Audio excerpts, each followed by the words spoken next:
Horsemen are largely experimenters. We experiment a lot. You have to be good at what you're doing because it's necessary to figure out what is actually going to work. And you ask any good scientist, and they'll tell you they've had an awful lot of failed experiments, and you're going to have some failed experiments too. But don't stop experimenting. It's something that you really, really need to do. And sometimes you're going to have to figure out different ways of asking him to do things to get him to understand exactly what it is you want. And, my other three horses that I have, they all know the same things. They can all do the same things. But with each of them, I've had to teach them fairly differently.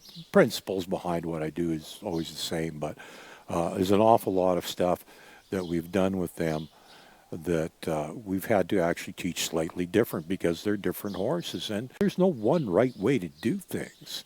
And it really bugs me, these guys that'll say, hey, you follow my methods to the T, do things exactly as I do, spend thousands of dollars buying my DVDs and attending my clinics, and you're going to be a horseman just like me. And that is a bunch of nonsense because you don't have their horse. You aren't them. You don't have the years of experience that they've got. Some of them have got some great methods and techniques. But honestly, they're not that good a horseman. In my opinion, there's a lot more to being a horseman than just methods and techniques. It's your attitude. I've mentioned this many times. As a good horseman is your mentality. It's how you treat the animal, how you think about the animal, and it's also your mentality towards what you're doing and how you do it.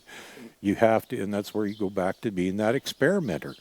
You're going to do a lot of trial and error, figuring out what's going to work for your horse, because you're going to have to do things a little bit different. A good horseman, you're not just a trainer, you're an experimenter.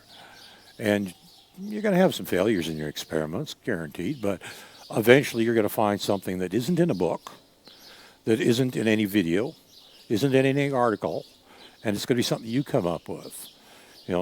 Many of the answers to your problems are things that you have because nobody else but you knows everything that's going on. And often we overlook things, but they're there, and you're the only one that knows they're there. Like I said, I don't want anybody thinking there's one way that you have to do things, because that one way might not work. It might be a really good way that works 95, maybe 99% of the time, but maybe you've got that 1% that it's not going to work on. And I don't want you getting frustrated and, stumped because, crap, I've been listening to you and doing things your way and it's not working. Well, don't do it my way then. Figure out another way, experiment, and find something using the basic principles that will work for you. So don't be scared to experiment. Very, very important. You must experiment. It's absolutely essential to be a good horseman. Anybody can go step by step, ABC, follow the methods in the book, but that's not always going to work, and you will get frustrated and disappointed. So please feel free to try new things, experiment, and see what works for you, okay?